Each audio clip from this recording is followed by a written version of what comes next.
नमस्कार श्रोताओं, आप सभी का स्वागत है कहानी केंद्र में।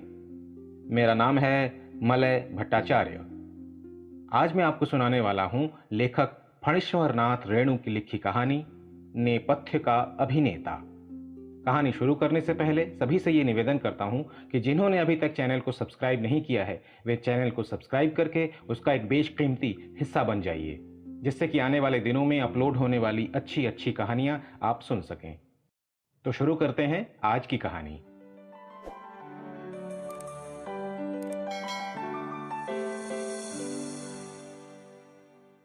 यद्यपि उसे पहले भी 50 बार देख चुका हूं, किंतु उस दिन देखकर चिहुक सा उठा। चकित हो गया। लगा जैसे बिना मौसम के कोई फूल या फल देख रहा हूं। सावन भादों की किचकिच में लगातार बारिश में ई कहां से आ गया? क्यों? मैं ही नहीं, उसे देख सभी परिचित अपरिचित अचकचा कर रुक जाते हैं। कोई कोई उसे टेबल के निकट जाकर कुछ पूछ भी लेता है और मैं ये भी देखता हूं कि वो घोर अनाटकीय ढंग से छोटा सा उत्तर दे देता है। मुझे ये समझने में कोई गलती नहीं हुई कि लोग उसे फॉरबिसगंज की इस छोटी सी चाय की दुकान की एक बाह वाली कुर्सी पर बैठा देखकर क्यों कुछ देर के लिए अचकचा कर रह जाते हैं। मैंने मन ही मन अटकल लगाई।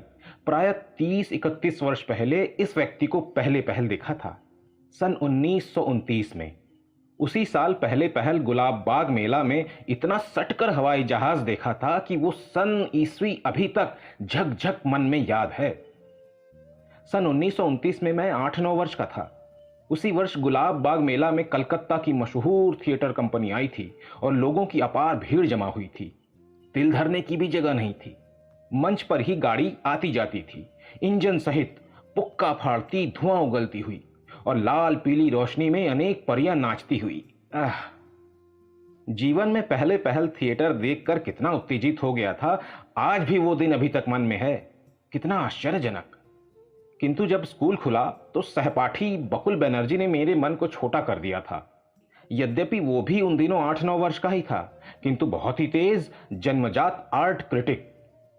उसके कथनानुसार इस नकली कंपनी में पिछले साल नागेसर बाग मेला में आई असली कंपनी के निकाले हुए सब लोग थे।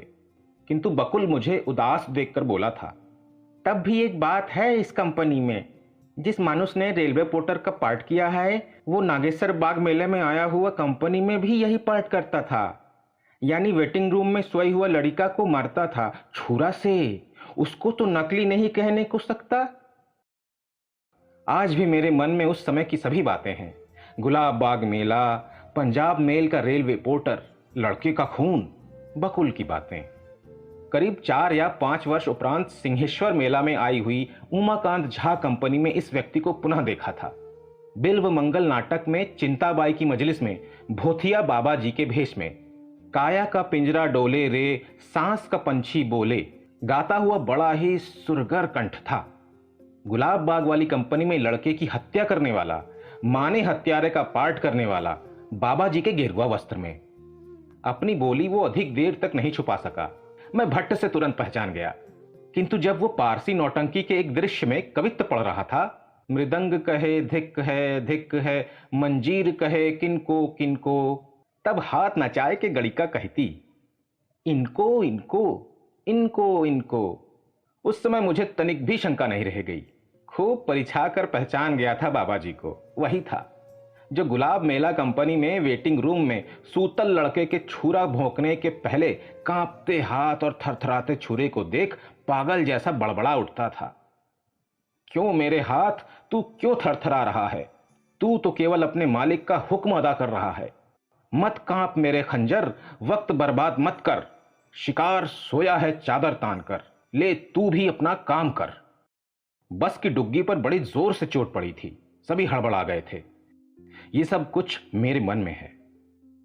उसके बाद फिर तीसरी बार आद्या प्रसाद की नाटक कंपनी के श्रीमती मंजरी खेला में अंग्रेज जज का भेष बनाकर टेबुल पर हथौड़ा ठोंककर शांति स्थापित करता हुआ यह व्यक्ति बोला था, वेल मंजरी बाई, हम तुमको श्रीमती मंजरी का खिताब देता है। आज से तुमको श्रीमती मंजरी बोलेगा। हम बोलेगा, सब बोलेगा, समझा? और इस दृश्य के उपरांत कुछ एक क्षणों में वही गीत गाता हुआ स्टेज पर आया था। काया का पिंजरा डोले रे, अपने उसी पुरानी तर्ज में। मुझे इसे पहचानने में कहीं गलती नहीं हुई, सब जगह उसे चिन्ह गया। वो दुकान की कुर्सी पर बैठा था अवश्य, पर था अन्यमनस्क, उदास, उखड़ा हुआ, अपने में खोया हुआ। बादलों की झड़ी वो बहुत देर से एकटक देख रहा था। वो हत्यारा पोर्टर, बाबा जी, अंग्रेज जज, उपदेशक, सिपाही, डाकू, अंधा फकीर तथा आदि आदि आदि, सब एक ही व्यक्ति। इतने समय के बाद मेरी नजर उसकी पहनी हुई बुशर्ट पर पड़ी। कार्टून की छाप मिट रही थी, मैल जम रही थी। नई डिजाइन की टूटी चप्पल। वो उचक कर गंभीर दृष्टि से चाय वाले की ओर ताकते हुए बोला, एक इधर भी। उसकी बोली सुनकर यह समझने में रत्ती भर भी भ्रम नहीं रहा कि जो हत्यारा पोर्टर या दहलाने वाला भयंकर डाकू या रोबीला अंग्रेज जज या शांत उपदेशक आदि का पार्ट करता था, अब बूढ़ा हो गया है। याद आया, फारबिसगंज मेले की एक थिएटर कंपनी के कुछ एक्टरों के पीछे बहुत देर से घूम रहा था। एक पान की दुकान पर खड़े हुए पीछे मैं भी खड़ा हुआ। उस दल में काफी लोग थे। लैला, मजनू और फरहाद, राजा, डकैत के हाथ से राजकुमारी को छुड़ाने वाला राजकुमार और प्रयोजन पड़ने पर जल्लाद बनने वाला, और सबके साथ ये काया का पिंजरा गाने वाला। मुझे पीछे खड़ा देखकर ये बोला था, क्यों बे छोकरे, इस तरह क्यों घूम रहा है पीछे पीछे? पॉकेट मारेगा क्या? उस छोटी अवस्था में भी मेरा मन समझ गया था कि आत्मसम्मान पर आघात पड़ा है। अहम जाग गया। कड़ा का उत्तर दिया, आपके पॉकेट में है ही क्या जो कोई मारेगा? क्यों? वो अप्रतिम होकर बोला था, तू ये कैसे जानता है कि मेरा पॉकेट खाली है? यद्यपि उन दिनों मैं अपने स्कूल की सबसे ऊपर की क्लास में पढ़ता था और मास्टर साहब के आदेशानुसार प्रत्येक अपरिचित से अंग्रेजी में ही बात करने का अभ्यासी हो चुका था, किंतु फिर भी मैंने खड़ी बोली में ही उत्तर दिया, क्यों, रात को जो भीख मांग रहे थे? दाता तेरा भला हो। सब ठठाकर हंस उठे थे और बोले थे, छोकरा तेज है, छोकरा तेज है। अब मुझे अंग्रेजी झाड़नी पड़ी थी। You see mister, railway porter actor, don't say me छोकरा, I am matric student, you know. इतनी पुरानी बात याद आने से मेरे होठों पर भी हंसी फैल गई। प्रश्न उठा मन में कि अभी ये किस कंपनी में काम करता है? क्या अब भी ये उसी तरह का रोबीला डायलॉग बोलता है? वैसे ही वेटिंग रूम में लड़के पर खंजर चलाता है? वैसा ही? मेरा ध्यान भंग हुआ। उसकी चाय खत्म हो गई थी। वो मेरी टेबल से सटकर खड़ा हो गया था। पूछा, आप मुझे पहचानते हो सेठ? उसकी बाह पकड़कर बैठाते हुए बोला, मैं सेठ नहीं हूं, खालिस आदमी हूं। कहिए, आजकल किस कंपनी में हैं? इस बेमौसम में आपको इस इलाके में देखकर मुझे काफी आश्चर्य हो रहा है। साहेब, अब कहां की कंपनी और कैसा थिएटर, सबको फिल्म खा गया। उसने हंसने की निरर्थक चेष्टा की। आपने कितनी कंपनी में काम किया है? साहेब, 15। लगा जैसे उसके मन में सब कुछ संजो कर रखा हुआ हो। निमिष मात्र के उपरांत मेरी ओर शून्य दृष्टि से ताकता हुआ बोला, 9 साल की उम्र में पहली बार स्टेज पर उतरा था, कृष्ण के रोल में। मुझे अनुभव हुआ कि मेरे सामने बीते युग का एक शेषांक बैठा है, पारसी थिएटर का एक टूटा हुआ अभिनेता। सिगरेट बढ़ाते हुए पूछा, तो आजकल क्या करते हैं आप? वो एक क्षण चुपचाप मेरी ओर ताकता रहा, फिर सिगरेट सुलगाता हुआ बोला, क्या करूंगा साहेब, वो जो किसी शायर ने कहा है कि इश्क ने कर दिया निकम्मा। उसने हंसने का असफल अभिनय किया। 10 साल बाद इस इलाके में आया हूं। क्या नाम बताया लोगों ने? मिथिला देश। साहेब, इस इलाके में नाटक के काफी शौकीन लोग हैं। जाने को तो फिल्म में भी गया, पर जी नहीं लगा। इतना कहकर कनखी से एक बार इधर उधर ताक कर फिर दयनीय दृष्टि से मेरी ओर देखता हुआ धीमे स्वर में बोला, साहेब, excuse me, for last 2 days I am hungry, very hungry. मांगने को हिम्मत नहीं होती किसी से। उसका ये अंग्रेजी डायलॉग घोर अनाटकीय था। मैं कुछ कहने को ही था कि चेहरे पर आज्ञा मानने का भाव प्रदर्शित करता हुआ गिड़गिड़ाने के स्वर में बोल उठा, हुक्म हो तो कुछ पेश करूं। अब तो यही एक सहारा बचा है। ड्रामे के पुराने शौकीन मिलते हैं तो सुना देता हूं, जी हल्का हो जाता है और कुछ। वो अपने अपूर्ण वाक्य को छोड़ कोने में रखी अपनी अटैची कूद कर ले आया। एक काली लुंगी बाहर कर मुंह झांप लिया, फिर लुंगी का पर्दा उठाया। तलवार कट मुंह वाला एक विचित्र चेहरा बाहर आया।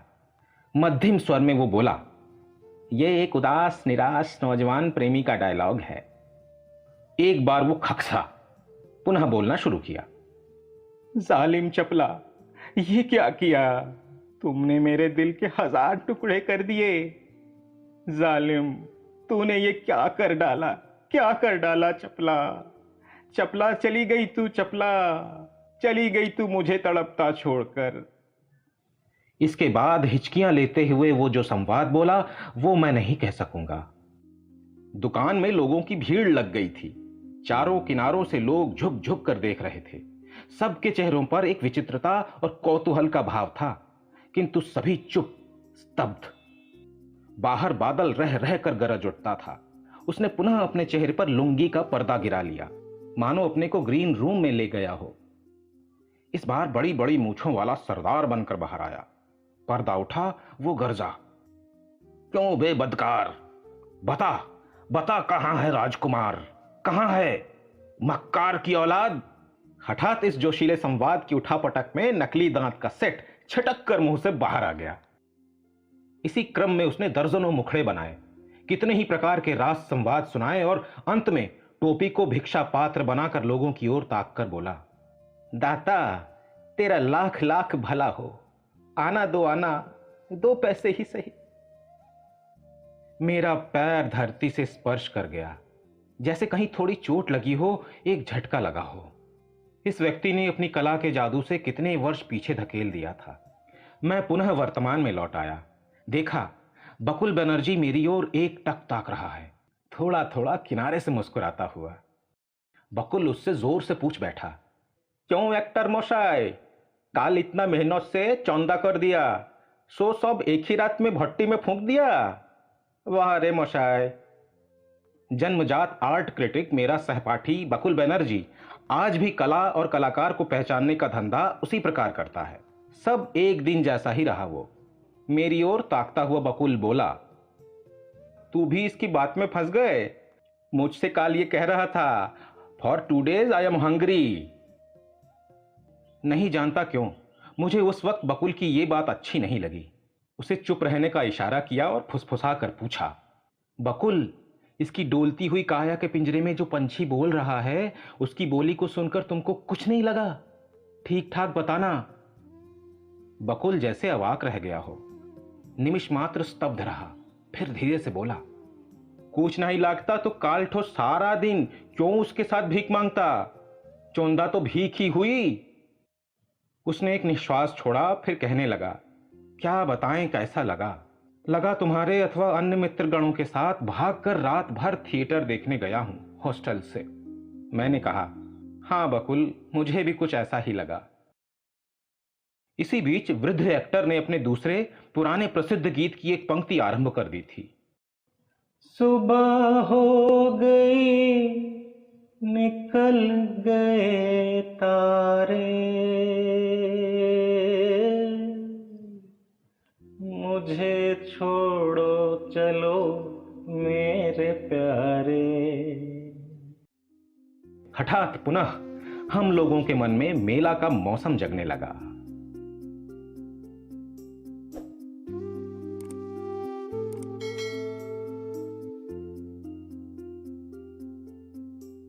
साथियों, अभी आप सुन रहे थे लेखक फणीश्वर नाथ रेणु की लिखी कहानी नेपथ्य का अभिनेता। ये कहानी आपको अच्छी लगी या नहीं मुझे कमेंट सेक्शन में बताइएगा। अच्छी लगने पर इसे लाइक और अपने जानने वालों में शेयर करिएगा ताकि वे भी इसका आनंद उठा सकें। नई कहानियों को समय पर सुनने के लिए बेल आइकन को प्रेस करके ऑल पर सेट कर दीजिए। आप सभी का हृदय से धन्यवाद।